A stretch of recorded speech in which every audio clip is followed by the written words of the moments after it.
College থেকে বাসায় ফিরতেই লক্ষ্য করলাম আম্মু তার হাতে একটা ছবি নিয়ে সেটা খুব যত্ন সহকারে দেখতেছে।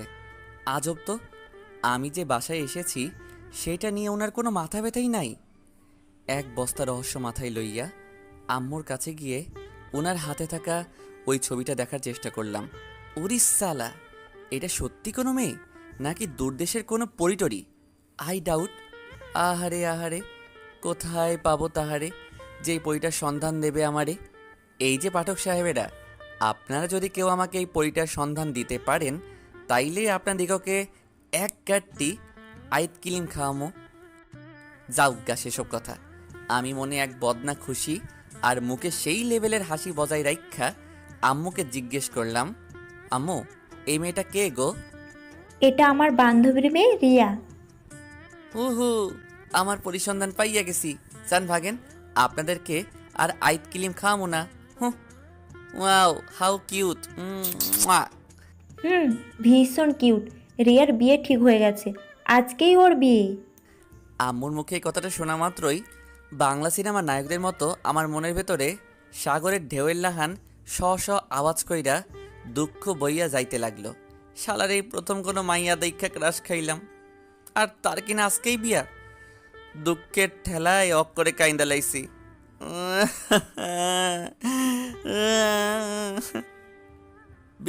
বিয়ে? কিন্তু আম্মু রিয়া তো দেখছি অনেক ছোট্ট। হুম, তার বরটাও তো ছোট্ট। আম্মুর মুখে এই কথাটা শোনা মাত্রই আমার মনটা মুহূর্তের মধ্যেই খুশিতে ডগমগ করতে লাগলো। আসলে সত্যি কথা বলতে পিচ্চি ছেলেমেয়ের বিয়ে দেখতে আমার প্রচুর ভাল লাগে। Wow, interesting. আরও ইন্টারেস্টিং কাহিনী হচ্ছে, বিয়েটা তো তোর সাথে হচ্ছে। হ্যাঁ আম্মু, আমি এখন অনেক সুডু, আমি বিয়ে করবো না। কিন্তু বাবা, তোকে যে বিয়েটা করতেই হবে। দেখো আম্মু, আমি সাফ সাফ বলে দিচ্ছি, আমাকে জোর করে বিয়ে করাই দিলে আমি বউ রাইখা ভাগা দিমু। তোর যা খুশি করিস, টেবিলে খাবার দেয়া আছে, ফ্রেশ হয়ে খেয়ে নে। আর আজ রাতেই তোর বিয়ে। কথাটা বলেই আম্মু ওনার রুমে চলে গেলেন। ধ্যাত, মেজাজটাই খারাপ হয়ে গেছে। ফ্রেশ না হয়েই নিজের রুমে গিয়ে বিছানায় শুয়ে পড়লাম। আধা ঘন্টা পর, কে রে, এখনো শুয়ে আছিস কেন? খাবি না? না খামু না। আমার ইচ্ছের যখন কোনো মূল্যই তোমাদের কাছে নাই, তাহলে এই জীবন রেখে কী লাভ? না খাইয়া মইরা যামু। আচ্ছা, তার মানে তুই বিয়ে করবি না? হুম হুম। আচ্ছা ঠিক আছে, আমি তাহলে কনে পক্ষকে না বলে দিচ্ছি। থ্যাংক ইউ আম্মু। কথাটা বলা মাত্রই আম্মু আমার দিকে অগ্নি দৃষ্টিতে তাকিয়ে রইল। আমিও একেবারে গুলুগুলু হয়ে বিছানায় বসে নিচের দিকে তাকিয়ে রইলাম। উফ, চিন্তামুক্ত হইলাম। যাই, ফ্রেশ হয়ে খাবার খাই গিয়ে, খুব খিদে পেয়েছে। যা সালা, আপনাদেরকে তো এখন আমার পরিচয়টাই দেওয়া হয়নি। আমি শ্রাবণ আহমেদ সায়েদ, ডাকনাম সাদ, আর এবার ইন্টারমিডিয়েট দ্বিতীয় বর্ষের ছাত্র। তারপর ফ্রেশ হয়ে খাওয়া দাওয়া শেষ করে নিজের রুমে এসে ফেসবুকিং করছিলাম। এমন সময় আম্মুর চিল্লাচিল্লিতে তাড়াহুড়ো করে বাইরে গেলাম। দেখি আম্মু ফ্রিজ হয়ে দাঁড়িয়ে আছে। আম্মু কি হইছে? তোর জন্য এসব হয়েছে। আ, আ, আমার জন্য? হ্যাঁ, তোর জন্য। তুই রিয়াকে বিয়ে করবি না বলেছিলিস বলে মেয়েটা ছুরি দিয়ে তার হাত কেটে ফেলেছে। এখন ওকে মেডিকেলে নিয়ে যাচ্ছে, আমি ওখানেই যাচ্ছি। তুই যা, এখন মনের সুখে লুঙ্গি ডান্স কর গিয়ে। আম্মুর মুখে কথাটা পরপরই বুকের বাম পাশটা কেমন যেন অজানা অনুভূতিতে কাওয়ার লাহান কাকা কইরা উঠল। মেয়েটা আমার জন্য হাত কেটে ফেলছে, আমি কিনা তাকেই বিয়ে করতে অস্বীকৃতি জানাচ্ছি। ছি সাচ্ছি, তুই খুব বাজে, খুব। আম্মু, আমিও তোমার সাথে যাব। কেন? তুই ওখানে গিয়ে কি করবি? গুলুগুলু হয়ে নিচের দিকে তাকিয়ে আছি। আচ্ছা ঠিক আছে, রেডি হ। তারপর তাড়াতাড়ি রেডি হয়েই মেডিকেলের উদ্দেশ্যে রওনা হলাম। প্রায় 20-25 মিনিট পর আমরা মেডিকেলে পৌঁছালাম। আম্মু রিয়ার আম্মুকে কল দিয়ে তাদের অবস্থা জেনে নিলেন। তারপর আমি আর আম্মু রিয়ার কাছে গেলাম। রিয়ার হাতে মাত্র ব্যান্ডেজ করা হয়েছে। মা, এখন কেমন আছো? জি আম্মু, ভালো। দেখছুনি কারবারটা, আমার আম্মুকে আম্মু বলছে। আচ্ছা মা, তুমি সাদের সাথে কথা বলো, আমি আর তোমার আম্মু একটু বাইরে থেকে আসছি। আম্মু, আমিও তোমার সাথে যাব। তোর ন্যাকামি বাসায় গিয়ে ছোটাচ্ছি। কথাটা বলেই আম্মু আর আমার শাশুড়ি মা, থুক্কু হবু শাশুড়ি মা, বাহিরে চলিয়া গেলেন। আর আমি ব্যাককেলের মতো চুপচাপ হইয়া রিয়ার পাশে বসিয়া রইয়াছি। কি ব্যাপার, কিছু বলছেন না যে? আপনি হাত কেন কাটছেন? হোয়াট? এই, এটা কোনো কথা হলো? ওয়াও, রাগলে তো তোমাকে ভীষণ কিউট বাচ্চাদের মতো লাগে। কি? আমি বাচ্চা? আপনি আমাকে বাচ্চা কইলেন? ওলে বাবুলে, কাঁদে না কাঁদে না। আমি কাঁদলে আপনার কি? আপনি তো আমাকে ভালোই বাসেন না। কে বলছে বাসি না? না বাসলে কি আর তোমার কাছে ছুটে আসতাম?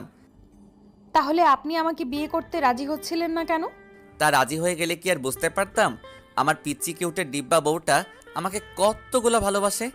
আমার কথাটা শোনা মাত্রই রিয়া লজ্জায় লাল হয়ে নিচের দিকে তাকিয়ে মুচকে মুচকে হাসতে লাগলো। এমন সময় আমার আর রিয়ার আম্মুর আগমন ঘটিল। কি রে, হয়েছে? তাহলে চল বাসায় চল। কি ব্যাপার আয়? আম্মু, আমি রিয়াকে বিয়ে করব। আমার মুখে এই কথাটা শোনার পর আম্মু কেমনভাবে জানো আমার কিছুক্ষণ তাকিয়ে থেকে তারপর হু হু হু হা হু হু হু, আলহামদুলিল্লাহ। তারপর সোজা কাজী অফিস। বিয়ার কাজ সম্পন্ন করে রিয়া থুক্কু বউ লইয়া বাসায় ফিরলাম। রাত প্রায় 12টা। এমন সময় বাসর ঘরে ঢুকেই যা দেখলাম তা দেখার জন্য আমি মোটেই প্রস্তুত ছিলাম না। বাসর ঘর পুরোটাই খালি। আমার বউ কই গেল? আম্মু, আমার বউ পালাইছে আম্মু গো। ঠিক তখনই কে যেন আমার মুখ চেপে ধরলো। আমিও একেবারে কিলাইয়া টিলাইয়া তাকে ছাড়াইলাম। শালা কত বড় সাহস, আমার মুখ চেপে ধরছে। তারপর যেই তাহার দিকে তাকাইলাম, আম্মু ভূত ভূত কইয়া চেঁচাইতে লাগিলাম। তিনি আমার কলার ধরিয়া আমাকে ওনার মুখের কাছে নিয়ে, এই আপনার কি কোনো কমন সেন্স নাই? যা শালা, এটা তো আমার বউ। হাইরে কাম সারছে। তাইলে কি এতক্ষণ আমার কুচি কুচি বউটাকে আমি গিলাইলাম? বউ তুমি? বাসর রাতে জামাই বউকে আদর করে, আর তুমি আমারে কিলাইলা কিল্লাই। বউ, আমি ভাবছি অন্য কেউ আমার মুখ চাইপা ধরছে তাই। আর তুমি আমারে কিলাইলা কিল্লাই। এই, তুমি আমার সাথে কথা বলবা না। এমন সময় আম্মু আসিয়া এন্ট্রি নিলেন। কি রে হারামি, তুই বাসর ঘরে বউ রাইখা বলতেছিস বউ ভাগাই দিচ্ছে? মনটা চাইছে তোরে এখন। কথাটা কইয়াই রাগে ফুসফুস করিতে করিতে আমাদের বাসর ঘরের দরজাটা বাইরে থেকে সিটকানি লাগাইয়া আমার দরজা লাম্মুটা ভাগা দিলেন। বউ চরি। তোর শরীর কুষ্টি গেলাই। বউ খুব লেগেছে, আমি আদর করে দেই। এই, তুই আমাকে টাচ করবি না। ও মা গো, হারামজাদা, কিলো তো আসতে দেস নাই। উফ, আমার পুরো পিঠটা। বউ গো, আমি সত্যিই বুঝতে পারি নাই। প্লিজ আমাকে আর ভুল বুঝে দূরে সরাইয়ে রাখো না প্লিজ। এই, একদম ন্যাকামো করবা না বলে দিচ্ছি। বেশি কাপঝাপ করলে ঘর থেকে বের করে দেব। কাম হইব না, আমও বাইরে থেকে সিটকানি লাগাই দিছে। তাতে কি হইছে? টয়লেটের দরজা তো আর অফ করে নাই, ওইখানে পিটাই দিব। আম্মু। আম্মুকে ডেকে আর লাভ নাই বাবু, আম্মু আর এখানে আসবে না। বউ, বউ গো, কেমনটা লাগে? শালার সেই ছোট্টবেলা থেকে এই বাসরাত নিয়ে কত স্বপ্ন ছিল আমার একটা সেই লেভেলের কিউট বউ হবে, আর সে শুধু আমাকেই প্রচুর ভালোবাসবে। কিন্তু শালার প্রথম স্বপ্নটা সত্যি হলেও দ্বিতীয়টা আমি আর কইতে পারবো না। আমার কান্দন আইতাছে। বউ গো, আজকের মতো মাফ করে দেওয়া যায় না, আর এমন ভুল হবে না। সত্যি তো? সত্যি। আচ্ছা ঠিক আছে, যাও, মাফ করে দিলাম। আমার কিউট বউ, তাহলে একটু ধৈর্য দেখি। আল্লাহ, বউকে ধরবা সেটাও পারমিশন নিতে হবে? হ্যালো জনগণ, পারমিশন পাইয়া গেছি। এখন আমি বউ লইয়া বিজি, আর কিছু কইতে পারবো না। যা কর সকালে কমো, যান ভাগেন। Light off. সকালে রিয়ার ডাকে ঘুম ভাঙলো। আই, তোমার কফি টেবিলের উপর রেখে গেছি, খেয়ে নাও। তুমি কই যাচ্ছ? আমার কাজ আছে। আমার এখানেও কাজ আছে, আমার কাছে আসো। কি কাজ? আমাকে খাওয়াই দাও। আমি পারবো না। থাক, লাগবো না। ওলে আমার বাবুটা কি লাগ করছে। নাও বাবু, খাও। যেই কফির মগে মুখ দিতে যাব ঠিক সেই মুহূর্তেই হারামিগুলোর আগমন। কি অবস্থা? কাল রাতে এতগুলো কল দিলাম, বাট কল ধরস নাই কেন? আমিও দু একবার ট্রাই করেছি, বাট সেম কাহিনী। আমি জানতাম তো তোরা হারামজাদারা আমার বাসর রাইতেও কল দিয়ে কইবি দোস্ত কি করিস, তাই আগে ভাগেই ফোনটা সাইলেন্ট করে পাশের রুমে চার্জার রেখে আসছিলাম। তা দোস্ত, কফি খাবি না? ওই হারামজাদারা, তোরা আর সময় পাইলি না, এই টাইমে তোদের এন্ট্রি নিতে হলো। দেখছিস এখানে একটা রোমান্টিক সিন চলতেছিল, এমন সময়ে রিয়া আমারে গোতা দিয়া কইল, আচ্ছা আপনারা বসে গল্প করেন, আমি আপনাদের জন্য কফি নিয়ে আসছি। আচ্ছা ভাবি। ইকবাইল্লা, তুই আমার বউয়ের দিকে তাকাইয়া লইছস কেন? দোস্ত, এত সুন্দরী বউ তুই কই খুঁজে পাইলি রে? ওই শালা চুপ কর, আর তোরা কফিকে বিদায় হ। আরে বেটা, শুধু এই কফির জন্য কি এত সাত সকালে তোর বাড়িতে এসেছি? তো কী জন্য আসছিস? আমার টিটটা। আমার কাছে কোনো টাকা নাই। দেখ দোস্ত, এই সাত সকাল সকাল তুই বউয়ের হাতে আদর খাবি, তাই তো? হুম। তাহলে যদি আমরা তোর রুম থেকে না যাই তাহলে কেমন হবে বলতো? দোস্ত প্লিজ তোরা যা, নাইলে না হলে কি? আমি কান্দুম। দেখ দোস্ত, এইসব ন্যাকাম কইরা কোনো লাভ হইব না। তারপর অনেক ঠেলাঠেলি কইরাও আমার পকেটটা বাঁচাইতে পারলাম না। কিছুক্ষণ পরে রিয়া কফি নিয়ে রুমে প্রবেশ করলো। তারপর কফি খাইয়াই হারামিগুলো ভাগা দিল। নাস্তার টেবিলে আব্বু আম্মু রিয়া আর আমি বসে নাস্তা খাচ্ছি। এমন সময় রিয়া তার পা দিয়ে আমার পায়ে গোতা মারলো। আমি ইশারায় জিজ্ঞেস করলাম কি? খাওয়াই দে। আমি একটু ভাবলইয়া কইলাম পারমো না। সাথে সাথে রিয়া হাত ধুয়ে খাবার টেবিল থেকে উঠে গেল। রিয়া কি হয়েছে? আম্মু আমি খাবো না। সাদ, তুই রিয়ার সাথে কি করেছিস? কই আমি তো কিছু করি নাই। যা, খাবার নিয়ে রুমে গিয়ে রিয়াকে খাইয়ে দিবি। আমি পারবো না। সাথে সাথে আম্মু সহ আব্বুও সেই লেভেলের রাগ লইয়া আমার দিকে তাকাতেই, আরে না যাচ্ছি তো। দুঃখের কথা কি আর কোমরে ভাই, শালার এই বাড়িতে আমার কোনো সম্মানই নাই। খাবার নিয়ে রুমে গিয়ে দেখি আমার পিচি বউটা এক বালতে অভিমান মনে লইয়া একেবারে গুলুগুলু হয়ে বসে আছে। তোমার জন্য খাবার আনছি, খেয়ে নাও। কী ব্যাপার, কিছু বলতেছো না কেন? উফ কী যে করি। পরিশেষে বাধ্য হয়ে হাত ধুয়ে নিজের হাতে খাবার লইয়া ওর মুখের কাছে নিয়ে, বাবু খাও। তুমি আমাকে একটুও ভালোবাসো না। কে বলেছে আমি আমার বউ কিউট বউতালে ভালোবাসি না? আমি তো তোমাকে এতগুলো ভালোবাসি। সত্যি। সত্যি। এবার লক্ষ্মী মেয়ের মতো খেয়ে নাও তো। নিজের খাওয়া থইয়া বউরে খাওয়াই দিতেছি আর দুঃখের ঠেলায় মনে মনে গান গাইতেছি।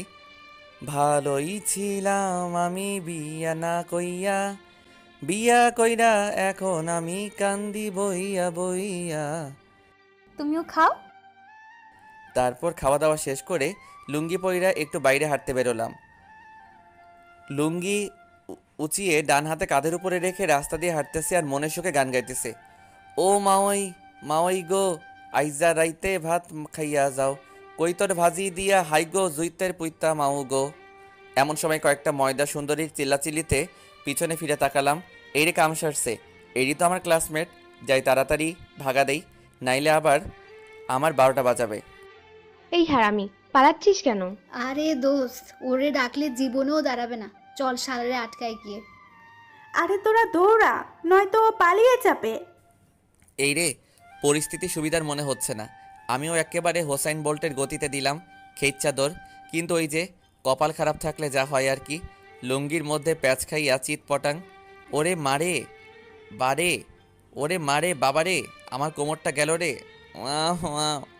তারপর হারামজাদিগুলো আমার কাছে এসে আমাকে টাইনা টুইনা তুইলা। এই, তুই সেই ক্লাস 9 থেকে বলে আসতেছিস যে তুই ইন্টারমিডিয়েট পাশ করেই আমার সাথে প্রেম করবি, আর সেই জন্য আমি প্রতি সপ্তাহে ভাইয়ার কাছ থেকে এটা ওটা বলে টাকা এনে তোকে নিয়ে ঘুরছি, তোকে খাওয়াইছি, আর সেই তুই হুট করেই অন্য একটা মেয়েকে সেটা বিয়ে করে ফেললি। হাই আল্লাহ, এসব তুই কি বলতেছিস দোস্ত? আমাকেও একই কথা বলছে যে ইন্টারমিডিয়েট পাশ করে আমার সাথে প্রেম করবে, আর সেই জন্য আমি আব্বুর পকেট মাইরা ওরে প্রত্যেক দিন ফুচকা খাওয়াইছি। আল্লাহ গো, তোরা আর পোলা পাইলি না, এই টাউডের প্রেমে পড়েছিস? আরে ব্যাডা, ও আমার বান্ধবী ইশরাতের সাথে 4 মাস প্রেম করছে। ভাইরে, এই 4 মাসেই ওই মেয়ের জীবনটা পুরো তেজপাতা কইরা দিচ্ছে। ওই গাদিগুলান, তোরা বুঝোস নাই আমি তোদের পাম মাইরা তোদের কাছে থেকে পলাইছি? তা বাবু, এখন যে তার সুদ নিব। এই লুঙ্গি খোল। এই সেরি, আর একবার যদি তুই আমার ধমকাইয়া লুঙ্গি খোলার কথা কইসস তো তোরে আমি কুইটা লাবাম। দোস্ত একটু আস্তে কস না, এইখানে আমার অনেক ভক্ত আছে, তারা সব শুনে ফেললে আমার মান সম্মান কিছুই থাকবে না। আরে বেটা রাখ, তোর কাছে এখন কত আছে বের কর। দোস্ত আমার কাছে এখন কোনো টাকা নাই। আরে তোরাও কি পাগল হয়েছস? ওর কাছে টাকা থাকলেও কি ও স্বীকার করবে নাকি? শালারে চেক কর। আল্লাহ গো, আমার এইবারের মতো বাঁচাইয়া দাও। বুদ্ধি পাইয়া গেছি। হাবিব আঙ্কেল দেখেন, আপনার মেয়ে আমাকে ইফটিজিং করতেছে। মুহূর্তের মধ্যেই 3 হারামজাদি উঠাও। পরিবেশটা কত শান্ত না, কোনো হইচই আছে? শরীরে মোটামুটি একটা ভাব আইছে, বাসায় জায়গা। অন্যদিকে হারামজাদিগুলো দৌড়াইতে দৌড়াইতে কিছু দূর যেতেই এ দাঁড়া তো। দোস্ত, আমার মার খাওয়ার শখ নাই, আমি যাচ্ছি। আরে বেটা দাঁড়াইতে বলছি, দাঁড়া। আচ্ছা, আবার কি হয়েছে? আব্বু তো সকালে ঢাকা গিয়েছে, বলেছে কাল ফিরবে। তাহলে আব্বু এখানে কোথা থেকে আসবে? হয়েছে কাম, শালাই আমাদের ঢপ মারছে। হারামিটারে আরেকবার পাইয়া লই। যাক বাবা, ভালোই ভালোই বাসায় পৌঁছালাম। আমার রুমে যেতেই এই, তোমার লুঙ্গিতে ময়লা কেন? এ হে, পড়ে গিয়েছিলে নাকি? আচ্ছা যাও, লুঙ্গি পাল্টে এসো। শালা লুঙ্গি আর পরবো না। ইস, আরেকটু হলেই তো গিয়েছিলাম। তারপর লুঙ্গি চেঞ্জ করে 3/4 পরে বউয়ের সামনে যেতেই এই, তোমার কি কোনো কমন সেন্স নাই? বিয়ে করে ফেলছো আর এখনো 3/4 পরা ছাড়তে পারোনি? প্যান্ট পরে আসো, যাও। উফ, ভাল লাগে না। যাও বলছি। তারপর বাধ্য হয়ে থাক আর কমু না। রাতে খাবার খেয়ে নিজের রুমে এসে ফেসবুকে বান্ধবীর সাথে চ্যাট করতেছিলাম। এমন সময় রিয়া এসে, এই, তুমি কার সাথে চ্যাট করো? আরে আমার ফ্রেন্ডের সাথে। মেয়ে ফ্রেন্ড নাকি ছেলে? ছেলে ফ্রেন্ড। মিথ্যা বললাম। আপনারা আবার কইয়া দিয়েন না, তাইলে ভাই আমারে কুইটা লইব। ও আচ্ছা, মোবাইল রাখো। কেন? আমাকে আদর করো। এখন না, পরে। না, এখন। কথাটা বলেই ও আমার উপরে শুয়ে আমার ঠোঁটের সাথে ওর ঠোঁট জোড়া এক করে দিল। পরের দিন বিকেলের দিকে ছাদে বসে গান গাইতেছি। এমন সময় রিয়া এসে, এই, তুমি এখানে গান গাচ্ছ? হুম। তাহলে আমাকে নিয়ে একটা গান গাও তো। ওকে বাবু। রিয়া, তুমি বড়ই ফাজিল শয়তান। তুমি করোনা মোড়ে ইজ্জত সম্মান। তুই মাইয়াটা বেশি সুবিধার না। এই 2 দিনেই আমার জীবনটা করে দিয়েছ তেনা তেনা। ওরেও দজ্জাল আর বজ্জাত মেয়ে, সারাদিন শুধু প্যারা দেও, কাজ নাই খেয়ে দে। এতটুকু গাইতে রিয়া বদনার রাগ মাথায় লইয়া, কি? আমি তোমাকে প্যারা দেই? আচ্ছা ঠিক আছে, আমি আর তোমার সাথে কথাই বলবো না। কথাটা কইয়াই সেই লেভেলের অভিমান লইয়া রিয়া ছাদ থেকে নেমে গেল। যা শালা, এটা কি হলো? এত সুন্দর একটা গান শোনাইলাম, কোথায় আমাকে একটা নোবেল ছুঁইরা মারবো, তা না, উল্টো ঝাড়ি। থাক, বালার গানই গাবো না। ছাদ থেকে নেমে রিয়ার কাছে গিয়ে, বাবু তুমি রাগ করছো কেন? সাদে সাদে তুই আমার সাথে কথা বলবি না। কেন? এমনি, তুই এখন আমার সামনে থেকে যা। ধুর, বালার ভাল লাগে না। কেন যে শালার বিয়া করতে গেছিলাম। বাসা থেকে বেরিয়ে সোজা আড্ডাখানায় চলে গেলাম। ওখানে যেতেই, আরে শালা, তোরা দেখ কে আসছে। ওই হারামজাদারা, আমার আর দেখোস নাই? সবগুলা ফেল করে তাকায় আসোস কেন? না মানে, তুই বউ রাইখা এইখানে কেন? আরে বেটা, তোদের সাথে আড্ডা না দিয়ে কি আর আমি ভালো থাকতে পারি? তাই চলে আসলাম। এই যে পাঠক সাহেবেরা, আপনারা আবার বাড়ির ঘটনাটা কইয়া দিয়েন না, তাইলে ভাই আমারে ইতানে খেপাইবে। তারপর হারামিগুলোর সাথে আড্ডা শেষ করে রাতে বাসায় ফিরলাম। উরি বাবা, কি ঠান্ডা গো! তাড়াহুড়ো করে রাতের খাবার খেয়ে নিজের রুমে এসে কম্বলের নিচে ঢুকলাম। দূর শালার বউ কই গেল? কিছুক্ষণ পরে রিয়া রুমে এসে কম্বলের নিচে ঢুকলো, আর আমিও সাথে সাথেই ওরে জড়িয়ে ধরলাম। আহ, এখন প্রচুর ভাল লাগছে। এই, তুমি আমাকে ধরলা কেন? ও মা, আমার বউকে আমি ধরবো না? না, ধরবা না। আমি তো তোমাকে প্যারা দেই, তোমার জীবন তেনা তেনা করে ফেলছি।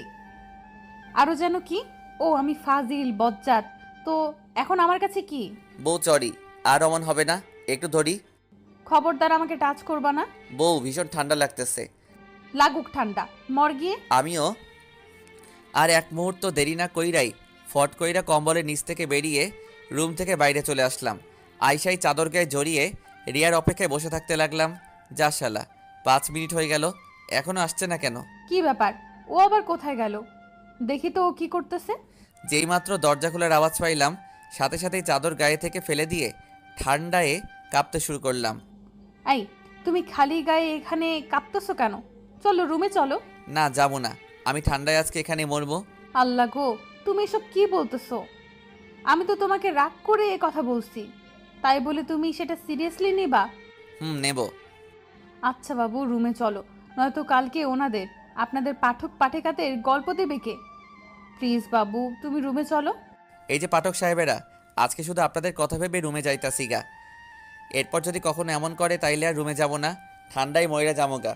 ওকে চলো। পরের দিন ভোরে উঠে ফ্রেশ হয়ে এয়ারপোর্টের উদ্দেশ্যে রওনা হলাম।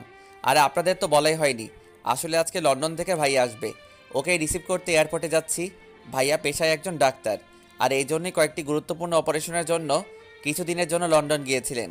আর সেই জন্যই বেচারা আমার বিয়েতে উপস্থিত থাকতে পারেননি। যাক বাবা, ভালোই ভালোই ভাইয়া দেশের মাটিতে পা রাখলেন। তারপর ভাইয়াকে নিয়েই এক্কেবারে বাসায় ফিরলাম। ঘরে প্রবেশ করতেই রিয়া ভাইয়াকে দেখা মাত্রই সালাম করলেন। আরে থাক থাক। তাম্মা, তোমার এই ফাজিল ছেলেটা এত লক্ষ্মীবউ পেল কিভাবে? এই মাইয়াই আমাকে জোর করিয়া বিয়া করছে। আমার মুখে এই কথাটা শোনা মাত্রই রিয়া একগাট্টি অভিমানে আমার দিক থেকে মুখ ফিরিয়ে নিল। তবে যেটাই বলিস, তুই কিন্তু অনেক লাকি যে এমন একটা বউ পাইছিস। অবশ্য এই দিক থেকে বলতে পারিস আমি সত্যি অনেক লাকি। আমার মুখে এই কথাটা শোনা মাত্রই রিয়ার সব অভিমান মুহূর্তের মধ্যেই বিলীন হইয়া লজ্জাতে পরিণত হইল। তারপর এক বদনা লজ্জা লইয়া রিয়া আমার সামনে থেকে ভাগা দিল। রাতে আমি, আব্বু, ভাইয়া আর রিয়া 4 জন মিলে লুডো খেলতেছি। এমন সময় আম্মু এসে, হিয়া বৌমা কবে আসবে? বলেছে তো তিথিকে নিয়ে কালকে চলে আসবে। ও, ভাইয়া তিথিও আসবে? হুম। এই তিথিকে, ভাইয়ার শালিকা মানে আমার বেআইন। আমি আর খেলবো না। সে কি মা, কেন? আমার ভালো লাগতেছে না। এই তুমি একটু আসো। না, আমি যাব না, আমি খেলবো। আরে বেটা যা, দেখে কি জন্য ডাকে। তারপর রিয়ার সাথে রুমে যেতেই রিয়া রুমের দরজা লাগিয়ে দিল। পরক্ষণেই আমি, মা গো, বাবা গো, বাঁচাও, এই একদম নেকামো করবা না বলে দিচ্ছি। আমায় ছেড়ে দাও। এই আমি যা বলবো শুনবা তো? সব শুনবো। তাহলে কালকে সকালেই আমাকে নিয়ে আমাদের বাসায় চলে যাবা। না, যাবো না। কেন যাবা না? আরে কালকে আমার বেআইন আসবে। বেআইন আসবে তাই না? তো তুই এখানে কি করবি? চল কালকে আমাদের বাসায় যাবি। আরে বললাম তো যাব না। কি তুই আমার মুখের উপর কথা বলস? এখনই আম্মুকে ডেকে বলবো যে তুই আমাকে ভালোবাসোস না, আর তুই অন্য মেয়েদের সাথে লাইন মারস। কি বাবু, এবার যাবা তো? রিয়া, এটা কিন্তু বেশি বেশি হয়ে যাচ্ছে। আম্মু! ঠিক তখনই আমি ওর ঠোঁট জোড়ার সাথে আমার ঠোঁট এক করে দিলাম। 5 মিনিট পর, আই তুই আমাকে ইয়ে করলি কেন? ভাল লাগছে তাই। তুই তো আমাকে ভালোই বাসিস না। যা তোর বেআইনের সাথে গিয়ে টাঙ্কি মার। ওর কাছে গিয়ে ওর গালে তুলু তুলু করে, ওলে বাবুলে, আমার কিউট বউটা কি লাগ করছে। ভাই একটু পাম মারতে হইব।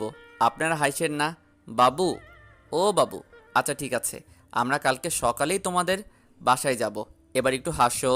সত্যি? সত্যি। উফ, এই বালডার জ্বালায় বেআইনের সাথে একটু টাঙ্কিও মারতে পারবো না। পরের দিন সকালে নাস্তা করেই শ্বশুরবাড়ির উদ্দেশ্যে রওনা হলাম। আলহামদুলিল্লাহ ভালোই ভালোই শ্বশুরবাড়ির আঙিনায় পৌঁছালাম। মনের মধ্যে একটু জামাই জামাই ভাব লইয়া শ্বশুরবাড়িতে পা রাখলাম। শ্বশুর শাশুড়িকে সালাম করে তারপর দুইটা সেই লেভেলের সুন্দরী শালি লইয়া আমার জান্টু মান্টুর ঘরে প্রবেশ করতে যাব। ঠিক তখনই আমার ছোট্টমোট্টু বউটা বদনার রাগ লইয়া আমার দিকে লাল হইয়া তাকাই আছে। উরি মা, আমি ডরাইয়া গেছি গা। ভয়ে 2 শালিকে বললাম, তোমার আপু এমন রেগে আছে কেন গো? কি ব্যাপার, ওরা কিছু বলতেছে না কেন? যা শালা, ওই 2টা আবার কই ভাগা দিল। কি ব্যাপার, বাইরে দাঁড়িয়ে আছো কেন? তো তুমি এমন রেগেছিলা কেন? কি বলতেছো এসব? আমি আবার কখন রেগেছিলাম? উড়িস সালা, দেখছেননি কারবারটা? রিয়ানি এখন মিছা কথা কইতাছে। তাহলে কি আমি ভুল দেখেছি? আরে বাদ দাও তো এসব, অনেক দূর জার্নি করে আসছো, একটু রেস্ট নাও। তারপর কাপড় চোপড় খুইল্লা টুইল্লা, থুক্কু অনেক ঠান্ডা, কাপড় খুলি নাই। একটু রেস্ট লইয়া দুপুরের খাবার খাইয়া ছাদে বসে শালিকাদের সাথে আড্ডা মারতেছি। দুলা ভাই, হুম। আপনাকে না আমার সেই লাগে। তাই? তোমাকেও তো আমার প্রচুর ভাল লাগে। ঠিক তখনই কেউ একজন পিছন থেকে আমার কলার ধরে বলতে লাগলো, তোর উপরে ঠাডা পড়বো হারামজাদা, তুই আমার বইনের লগে টাঙ্কি মারোস। ওরে বাপরে, কাম সারছে। রিয়ানি আবার কইতে এইখানে আইয়া হান্দাইল। আল্লাহ গো, আমারে বাঁচাও। ওই তুই ওকে কি বলছিস? ওকে তোর প্রচুর ভাল লাগে? তোর লুচ্চা আমি ছুটাইতেছি, দাঁড়া। আফা গো, আমার ভুল হইয়া গেছে। কি আমি তোর আপু লাগি? থুক্কু, তুমি তো আমার কিউট কুচি কুচি বউটা। ওই একদম পাম মারবি না বলে দিচ্ছি, তুই সব সময় এমন করিস। এই রে, কাম সারছে। মায়া তো চেইতা গেছে, একটু এক্সট্রা পাম মারতে হইব। বউ বিলিভ করো, আমি এক খাচ্চন্নিরে একদম পছন্দ করি না। আসলে ওরে একটু ভালোবাসার লোভ লাগাইয়া তারপর রুমে গিয়ে ওই হারামজাদিরে দেখাইয়া তোমাকে বালু পাসতাম। না, তুই মিথ্যা বলতেছিস। এটা তুমি কি বললা? আমি কিন্তু সত্যি এবার খুব কষ্ট পেলাম। তুমি আমাকে একটু বিলিভ করো না? আচ্ছা হইছে, রুমে চলো। সাদ ভাই বলিয়াছেন, যেখানে টাঙ্কি মারতে গিয়া বউয়ের হাতে ধরা খাইবে, সেখানে বউকে এক্সট্রা পাম্প মারিবে, তাহলেই সমস্যার সমাধান হইবে। কথা ক্লিয়ার নাকি ভেজাল আছে? তারপর রিয়াকে নিয়ে রুমে গিয়ে বিছানায় শুয়ে ফেসবুকিং করছিলাম। এমন সময় রিয়া আমার বুকের উপর মাথা রেখে বলতে লাগলো, বাবুই। বাবু। আব্বু বলতেছিল কালকে তোমাকে নিয়ে একটু আমার নানির বাসায় যেতে। নানি তো অসুস্থ, তাই তোমাকে দেখতে পারে নাই। কালকে সকালেই আমরা নানির বাসায় যাওয়ার জন্য রওনা হব। ওকে? দেখছেননি কারবারটা? শালার এই প্রথম শ্বশুরবাড়িতে আসলাম, কোথায় একটু জামাই আদরে আগলায় রাখবো তা না, উল্টো কি আর করার। মনে এক বুক বেদনা লইয়া কইলাম, আচ্ছা বাবু। তারপর রাতের খাবার খেয়ে প্রচুর ঠান্ডায় রিয়াকে নিয়ে কম্বল মুড়ি দিয়ে বিছানায় শুয়ে আছি। বাবু, বাবু। আমি তোমাকে সারা জীবন এমনভাবে জড়িয়ে ধরে বাঁচতে চাই। হারামজাদি, গরম আইলে তুই অন্য রুমে গিয়ে ঘুমাবি, কারণ আমার প্রচুর গরম। কি কইলি? তুই আমারে গরমের সময় অন্য রুমে রাখবি? আমাকে ছুবি না বলে দিচ্ছি। বাবুই, ঠান্ডা লাগছে তো। তো আমি কি করব? যা দূরে গিয়া মর। ময়না পাখি, আমি তো ওটা জাস্ট ফান করে বলছি। তুই তোর ফান নিয়েই থাক, আমাকে ছুবি না বলে দিচ্ছি। খাইছে রে, এখন কি করবো? দুঃখের ঠেলায় নিজেকেই নিজে বক্কা দিতেছি। হারামজাদা, বেশি বাল পাকনামি করতে গেছিলি কেন? এখন ঠান্ডায় মর। ও মায়া, মায়া গো, কি ঠান্ডা। রিয়ার উল্টো পাশে শুয়ে আছি। কিছুক্ষণ পরপরই রিয়া আমাকে একেবারে নিষ্পাপ আর উষ্ণ ছোঁয়ে আমাকে পিছন দিক থেকে খুব শক্ত করে জড়িয়ে ধরলো। এই অনুভূতিটা হয়তো কখনোই ভাষায় বা লিখে প্রকাশ করা সম্ভব হবে না। এই সুখ পৃথিবীর সকল সুখকেও হার মানাবে। এ যেন এক ভেজালবিহীন ভালোবাসা। আমিও ওর দিকে ফিরে ওকে পরম আদরে জড়িয়ে ধরে বললাম, ভালোবাসি নিজের থেকেও বেশি। রিয়াও পরম সুখে একেবারে নিষ্পাপ বাচ্চাদের মতো আমার বুকে মুখ লুকালো। পরের দিন নাস্তা করেই সকাল সকাল রিয়ার নানির বাড়ির উদ্দেশ্যে রওনা হলাম। তারপর ওখানে পৌঁছে রিয়ার নানির সাথে কিছুক্ষণ সময় পার করেই রিয়াদের বাসায় চলে আসলাম। দুপুরের খাবারের পর শালিকাদের সাথে ঘুরতে বেরোলাম। বিকেলে বাসায় ফিরে রুমে গিয়ে দেখি রিয়া কান্না করতেছে। কি ব্যাপার, তোমার কি হয়েছে? তুমি আমার সাথে এটা করতে পারলা? আমি আবার কি করলাম? তোমার অন্য কারোর সাথে সম্পর্ক ছিল, সেটা আমাকে বিয়ের আগে বললেই পারতা। আমাকে কেন ঠকাইলা? রিয়া, তুমি এসব কি বলতেছো? বিলিভ করো, আমার কারোর সাথে কোনো ধরনের সম্পর্ক ছিল না, আর এখনও নেই। আমি শুধু তোমাকেই ভালোবাসি। না, তুই মিথ্যা বলতেছিস। ওই মেয়ের কাছে প্রমাণও আছে। কি? কোন মেয়ে? আর আমার তো কারোর সাথে সম্পর্কই ছিল না। তাহলে তাহিয়াকে? তাহিয়া? কোন তাহিয়া? সেটা তো তুমিই ভালো জানো। বলছে কালকে তারা আমাদের সাথে মিট করবে। ওকে, বলো তাদের আসতে। হুম। পরের দিন যথাসময়ে রিয়াকে নিয়ে তাহিয়াদের সাথে মিট করতে গেলাম। ওদের বলা নির্দিষ্ট স্থানে পৌঁছে যা দেখলাম, তা দেখার জন্য আমি মোটেও প্রস্তুত ছিলাম না। সাদিয়া, তাহিয়া, তোরা? বাবু, তুমি আমার সাথে এমন কেন করতেছো? তুমি তো এমন ছিলে না। তুমি তো বলছিলে তুমি শুধু আমাকে ভালোবাসো। তাহলে এখন কেন এমন করতেছো? প্লিজ তুমি ফিরে এসো। আমি আর পারছি না তোমাকে ছাড়া থাকতে। তুমি একটাবার আমার মনটা বোঝার চেষ্টা করো। আমি না সত্যি তোমাকে ছাড়া খুব অসহায়। তুমি জানো এই কয়েকটা দিন আমার কিভাবে কেটেছে? বিলিভ করো, তোমাকে ছাড়া আমি সত্যিই মরে যাব। প্লিজ তুমি আমারে আর দূরে সরে রাখো না। সাদিয়া, কি বলছিস তুই? এসব পাগল হয়ে গেছিস নাকি? দেখ, আমার বিয়ে হয়ে গেছে, আর তাছাড়া তোর সাথে তো আমার কখনোই রিলেশনশিপ হয় নাই। সাদ, তুই এসব কি বলছিস? সাদিয়ার সাথে তোর রিলেশনশিপ হয় না মানে? 4 বছরের রিলেশনশিপ তোদের। তুই এতটা বেইমান, এতটা স্বার্থপর? ছি সাদ, আমি স্বপ্নেও ভাবিনি। এই, তোর এসব কি বলতেছিস? মিথ্যা কথা বলতেছিস কেন? মিথ্যা তো তুই বলতেছিস। আমরা শুধু শুধু মিথ্যা বলতে যাব কেন? এতে আমাদের লাভটা কি?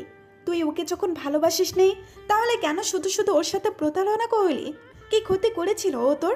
কেন করলি ওর সাথে এমনটা? আমি সত্যিই তোমাকে অনেক বিশ্বাস করতাম, কিন্তু তুমি তার প্রতিদান এভাবে দিবে আমি তো কখনো কল্পনাও করিনি। কথাটা বলেই রিয়া চোখ মুছতে মুছতে চলে যেতে লাগলো। পিছন দিকে দৌড়ে গিয়ে ওর হাত ধরে, রিয়া প্লিজ তুমি যেও না। বিলিভ করো, ওরা মিথ্যা বলছে, ওরা আমাকে ফাঁসাচ্ছে। অন্তত তুমি আমাকে বিশ্বাস করো। হো, তাহলে এতগুলো মানুষ একসাথে মিথ্যা বলছে। দেখো, আমি এখনো এতটা ছোট না যে কিছুই বুঝতে পারবো না। প্লিজ অন্তত আমাকে বাঁচতে তো দাও। আমি তোমাকে ছাড়াই বাঁচতে শিখতে চাই। কথাটা বলেই রিয়া তার নিজের মতো করেই চলে গেল, আর আমি ওর চলে যাওয়ার রাস্তাটায় অসহায়ের মতো শুধু তাকিয়েই থাকলাম। রিয়া চলে যাওয়ার পর তা কেমন লাগলো আমাদের নাটকটা? শোন, নাটক শুধু তুই একা করতে পারিস না, নাটক আমরাও করতে পারি। আমি তাহিয়ার গেলে থাপ্পড় মারলাম। ছি, তোরা এতটা নিষ্ঠুর! আর আমি কি না তোদের বন্ধু ভাবতাম। তোরা যে এমনটা আমার সাথে কখনো করতে পারবি আমি তা স্বপ্নেও ভাবি নাই। এখন বুঝতে পারছিস কাউকে মিথ্যা আশ্বাস দিয়ে তাকে ঠকালে কতটা কষ্ট হয়? হ্যাঁ, আমি মানতেছি যে আমি তোদের সাথে যেটা করেছি সেটা একদমই ঠিক করি নাই, কিন্তু আমার ভুলের জন্য তোরা রিয়াকে কেন কষ্ট দিচ্ছিস? ও তো তোদের কোনো ক্ষতি করে নাই। কি বললি? রিয়া আমাদের কোনো ক্ষতি করে নাই? হাসালি রে, এই পিচ্ছিটার জন্যই তো যত ঝামেলা।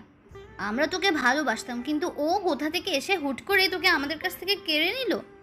দেখ, আমরা যেহেতু তোকে পাই নাই, সো অন্য কেউ তোকে নিয়ে সুখী হতে পারবে না। এটা আমাদের চ্যালেঞ্জ। প্লিজ, তোরা যত ইচ্ছে আমাকে কষ্ট দে, আমি একবারও কোনো ধরনের অভিযোগ করব না, কিন্তু ও তো ছোট, ওকে তোরা কষ্ট দিস না প্লিজ। আচ্ছা দোস্ত, আমাদের একটু তাড়া আছে, আমরা যাচ্ছি। আর আমি অসহায়ের মতো ওখানে থাকা একটা বেঞ্চে ধপাস করে বসে পড়লাম। নিজের ভুলগুলো যে আমাকে একটা সময় এতটা বিপদের মুখে ফেলে দেবে আমি তা কখনোই ভাবিনি। বুকের ভেতরটা তীব্র যন্ত্রণায় হাহাকার করছে। নিজের ভুলগুলো আমার ভেতরটা ছাড়খাড় করে দিচ্ছে। আমি এখন কি করব? কোথায় যাব? কোথায় গেলে আমি রিয়াকে বিশ্বাস করাতে পারবো যে আমি শুধু রিয়াকেই ভালোবাসি? চোখের জল মুছতে মুছতে রুবেলকে কল দিলাম।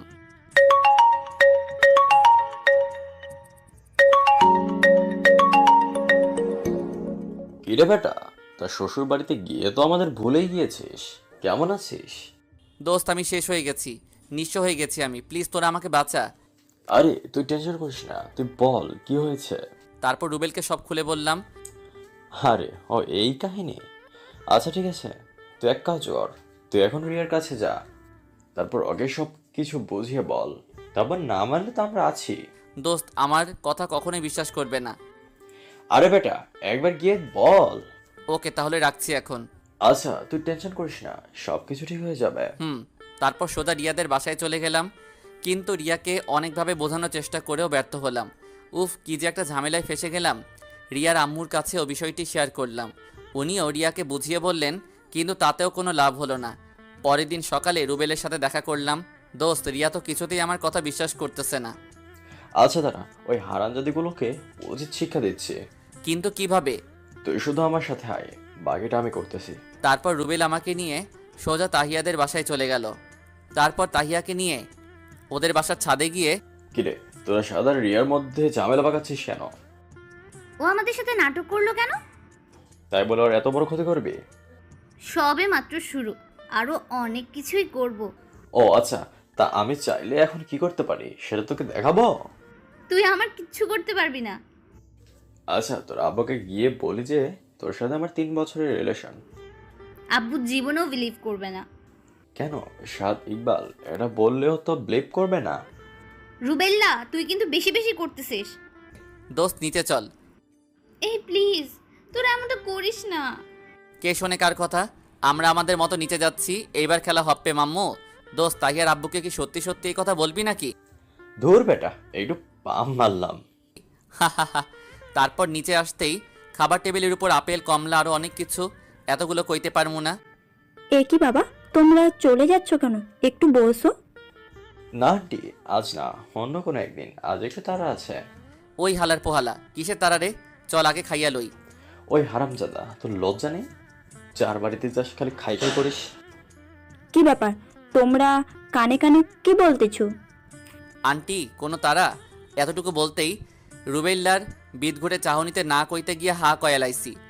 আছে রাগে আর দুঃখের ঠেলায় আর একটা মুহূর্ত তাহিয়াদের বাসায় অবস্থান করিলাম না। রাস্তায় হাঁটতে হাঁটতে, কি রে তুই মন খারাপ করে আছিস কেন? হারামজাদা, তুই আর কথা কইবি না। আচ্ছা তুই কি চেঞ্জ হবি না? বড় হয়েছিস, মাশাল্লাহ, বিয়েও করে ফেলেছিস, কিন্তু এখনো কিছু বুঝিস না। কারণ বাসায় গেলে কিছু খাইতে সাধলে বসে পড়িস। ওই বড় হয়েছি তো কি হয়েছে? এখন কারো বাসায় খেলে কি মহাভারত অশুদ্ধ হয়ে যাবে? ভাই ভুল হয়েছে, তোরে আমার দ্বারা কিছু বোঝানো সম্ভব না। কেন সম্ভব না? কেন? কারণ তোর ট্যালেন্ট আমার থেকেও বেশি। যদিও জানি হারামজাদা পাম মারছে, তাও একটু এক্সট্রা ভাবসাব লইয়া কইলাম, সেটা বল, তো এখন কি করব? সাদিয়ার বাসায় যাব, ও হয়তো বাসায় আছে। তারপর সাদিয়াদের বাসার সামনে যেতেই আমি অবাক, আরে ভাই সাদিয়া বাসার সামনে দাঁড়িয়ে আছে, তাও নাকি আমাদের জন্যই। রুবেল, সাদ, আমি রিয়াকে বলে দেব যে তোর সাথে আমার সত্যিই কোনো ধরনের সম্পর্ক ছিল না। টি শার্টের কলার উঁচু কইরা সেই লেভেলের ভাব লইয়া, কিরে আমার চাল দেখে ভয় পেয়ে গেলি? আইসে চাপাবাজ, সব তো সরি রুবেল ভাই করেছে। হ্যাঁ অবশ্য এতে ওরও কিছু অবদান আছে। উফ সাদ, তুই থাম। ওকে থামলাম। সাদিয়া, তুই তানিয়া আর প্রিয়াকে নিয়ে কিশোরগঞ্জ নেহাল পার্কে আয়, আধা ঘন্টার মধ্যে যাবি। ওকে। কিরে রিয়া তো আসতে চাইবে না, এখন কি করব? আগে পার্কে চল, তারপরে আমি সব ব্যবস্থা করছি। তারপর সোজা পার্কে গিয়ে সেই লেভেলের ভাব লইয়া বসে আছি। তোর মোবাইলটা দে। কেন? রিয়াকে ফোন করব। ওহ নে। তারপর রুবেল আমার মোবাইল নিয়ে রিয়াকে কল দিল। ওপাশ থেকে রিয়া কল রিসিভ করে, এই তুমি কোন সাহসে আমাকে কল দিয়েছ? জি, আপনি এই মোবাইলের মালিকের স্ত্রী। ও মা, এ কি কয়? জি, কিন্তু আপনি কে? আর ওনার মোবাইল আপনার কাছে কেন? আমি যেই কই, আপনার স্বামী একটু আগে নেহাল পার্কের সামনে অ্যাক্সিডেন্ট করেছে, অনেকে নিয়ে এখন আমরা কিশোরগঞ্জ হসপিটালে যাচ্ছি, আপনি ওখানে চলে আসুন। ওই আমি অ্যাক্সিডেন্ট করছি, তো এখানে কি আমার ছোট ভাই বসে আছে? আরে বেটা, রাগস কেন? অন্য কথা বললে তো রিয়া আসতে চাইতো না, তাই এটাই বললাম। ঠিক তখনই হারামজাদি গুলার আগমন। তোরা চলে এসেছিস? ওকে চল হসপিটালে যাব। তারপর 3 হারামজাদি, রুবেল আর আমি হসপিটালে পৌঁছানোর কিছুক্ষণের মধ্যে রিয়া কল দিল। আপু, আপনি চলে এসেছেন? জি, আপনারা কোথায়? 3 তলার 6 নম্বর কেবিনে। 2 মিনিট পর। তুমি ঠিক আছে তো? আপনারা তাহলে আমাকে কে কল দিয়েছিল? জি আমি। কিন্তু কেন? আর এসব বলার মানে কি? আচ্ছা, আমরা না হয় এখান থেকে আগে বের হই, তারপরে কথা বলি। তারপর হসপিটাল থেকে বের হয়ে একটা শান্ত জায়গায় গিয়ে, রিয়া, একটা সম্পর্ক টিকিয়ে রাখার মূল ভিত্তি কি জানো? বিশ্বাস। আর এই জিনিসটারই তোমার ভিতরে অভাব। দেখো, আমরা এই পৃথিবীতে কিছু কিছু ভুল করি যেটা শুধরে নেওয়া যায়, আর কিছু কিছু ভুল কখনোই শুধরানো যায় না, কারণ শুধরে নেওয়ার সময়ই যে থাকে না। শায়দ সত্যি সত্যি তোমাকে অনেক লাভ করে, কিন্তু তুমি হয়তো এই সন্দেহের ঘুরে পড়ে সেটা উপলব্ধি করতে পারোনি। দেখো, একটা মানুষকে অনেকেই পছন্দ করবে, এটাই স্বাভাবিক, কিন্তু একটা মানুষ যখন অন্য কারো হয়ে যাবে, ওই একটা মানুষ যে বাকিটাকে পছন্দ করতো সে জেলাস ফিল করবে। আর অনেকে এই হিংসা সইতে না পেরে অনেক ভুল কিছু করে ফেলে। কিন্তু আমাদের সমস্যাটা কি জানো? আমরাও বোকার মতো ওই হিংসুটো লোকের ফাঁদে খুব সহজে আটকে যায়। কারণটা শুধু একটাই, আমরা আমাদের ভালোবাসার মানুষকে বিশ্বাস করতে পারি না। দেখো, সাদিয়ার কখনো, সাদিয়া কেন, কোনো মেয়ের সাথেই কখনো রিলেশন ছিল না, কারণ আমি ওর বেস্ট ফ্রেন্ড। ওর কোনো রিলেশন থাকলে পৃথিবীর কেউ যদি না জানতো, তবে আমি ঠিকই জানতাম। তোমার হয়তো আমার কথাগুলো বিশ্বাস নাও হতে পারে, তাই সাদিয়া, তাহিয়া, প্রিয়াকেও সাথে নিয়ে এসেছি। তুমি চাইলে ওদেরকে দেখে শুনতে পারো, তুমি চাইলে সত্যিটা জানতে পারো। আপু, রুবেল এতক্ষণ যা যা বলেছে সব মিথ্যা। আপনারা কি আমার সাথে নাটক করতে আসেন? নাটক আমরা করতেছি না, নাটক তোমার বর আর রুবেল করতেছে। ছি রুবেল ভাইয়া, আপনাকে সত্যিই বিশ্বাস করেছিলাম, কিন্তু আপনি আমার সাথে এটা করতে পারলেন? আর তুমি এটা করতে পারলা? কথাটা বলেই রিয়া চলে যেতে লাগলো। রিয়া দাঁড়াও। কি বলবেন আর? আমার সব কিছুই তো জানা হয়ে গেছে। তুমি কিছু জানোনি? মানে? দেখো, আসলে রুবেল ভাইয়া যা বলেছে তা পুরোটাই সত্যি, বিন্দু মাত্র মিথ্যে বলে নাই। আপনার কথা আমি কিছু বুঝতেছি না। আসলে এটা আমাদের প্ল্যান, আমাদের বললে ভুল হবে, কারণ এই বিষয়ে সাদ আর রুবেল কিছুই জানে না। এখানে আসার সময় রাস্তায় আমি, তাহিয়া আর সাদিয়া এই প্ল্যানটা করেছি। দেখো, এখানে আমি কারো পক্ষ নিচ্ছি না, তবে হ্যাঁ, রুবেল ঠিকই বলেছে, সাদের প্রতি তোমার বিশ্বাসটা খুবই অল্প। দেখো, রুবেলের মুখে কিছুক্ষণ আগেই যে কথাগুলো শুনেছ, তা শুনে তোমার মধ্যে সাদের প্রতি কিছুটা বিশ্বাস জন্ম নিলেও তা আবার সাদিয়ার একটা কথাতেই উধাও হয়ে গিয়েছে। আর এই জন্যই আমাদের এই প্ল্যান। আসলে একটা সম্পর্কের মূল ভিত্তি হচ্ছে বিশ্বাস। একটা সম্পর্ক টিকিয়ে রাখার জন্য এটা খুবই গুরুত্বপূর্ণ। তাই তোমাকে একটা কথাই বলবো, তুমি আগে সাথকে পুরোপুরিভাবে বিশ্বাস করো, তাহলেই তোমাদের বিবাহিত জীবনটা সুখের হবে। আসলে আমাদের মতো অনেক মেয়েই আছে যারা সাথকে পছন্দ করে। হ্যাঁ, আমরা হয়তো এখন সত্যিটা বলে দিলে সাথকে তুমি আবার আপন করে নেবে, কিন্তু এই যে একটা অবিশ্বাস, সেটা তোমার মধ্যে থেকেই যাবে। আর পরবর্তীতে আবার অন্য কোনো মেয়ে যদি তোমাদের মতোই এই সেম ঘটনাটাই ঘটায়, তাহলে তুমি আবার সাথকে অবিশ্বাস করবে। আর আমি রিকোয়েস্ট করব যেন তুমি সাথকে পুরোপুরিভাবে বিশ্বাস করো। আর একটা কথাই বলতে চাই, সাথ তোমাকে সত্যি অনেক অনেক ভালোবাসে, ওকে কখনোই অবিশ্বাস করো না। এই কয়েকটা দিন সাথ অনেক কষ্টে কাটিয়েছে, আর এই কষ্টের কারণ শুধু আমরা না, তুমি নিজেও। কারণ তুমি সাথকে বিশ্বাস করতে পারছো না।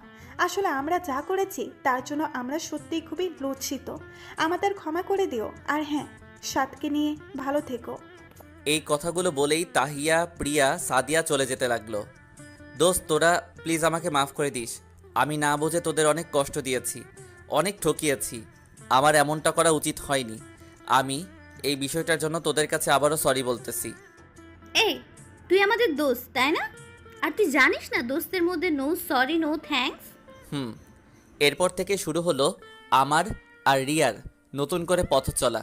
এখন রিয়া আর আমাকে অবিশ্বাস করে না, আর আমিও রিয়াকে কখনোই কষ্ট দেই না। 5 বছর পর। আপু, তুমি আমাকে একটুও ভালোবাসো না। আল্লাহ, আমার আম্মুটা এসব কি বলতেছে? সত্যি বলছি। তুমি সেই কবে থেকে বলতেছো তুমি আমাকে আর আম্মুকে নিয়ে কক্সবাজার যাবে, কিন্তু গিয়েছো? আই এম সরি বাবু, আসলে অফিস থেকে ছুটি নিতে পারছি না। ওকে, আমরা আগামী মাসে কক্সবাজার যাব। এবার হ্যাপি? সত্যি তো? সত্যি। 1 মাস পর কক্সবাজারে আজকে ঘুরতে এসেছি। সারাদিন ঘুরে ফিরে রাতে রিসোর্টে এসে বিশ্রাম করতেছি। এমন সময়। আপু, তোমার মোবাইলটা দাও তো। কেন? আমার জানুটাকে কল দিব। তোমার আবার জানু কে? অপু, তোমার ফ্রেন্ড রুবেল আঙ্কেলের ছেলে। এই রাত্রি তোমার প্রেম করার বয়স হয়েছে? আজব, এত চেনো কেন? আর অপু আমাকে অনেক বিশ্বাস করে, তোমার মতো না। আর আমিও ওকে অনেক ভালোবাসি। আমাদেরও 3 মাসের রিলেশন। আল্লাহ রে, এই মাইয়ার এখন মাত্র 4 বছর, এর এখনই এত কিছু! ভাই রে, যারা এখনও সিঙ্গেল আছেন, যান কচু গাছে ফাঁস লইয়া মরেন গিয়া। সবাই ভালো থাকবেন, সুস্থ থাকবেন, আর পারলে এই ভাইয়াটার জন্য একটু দোয়া কইরেন।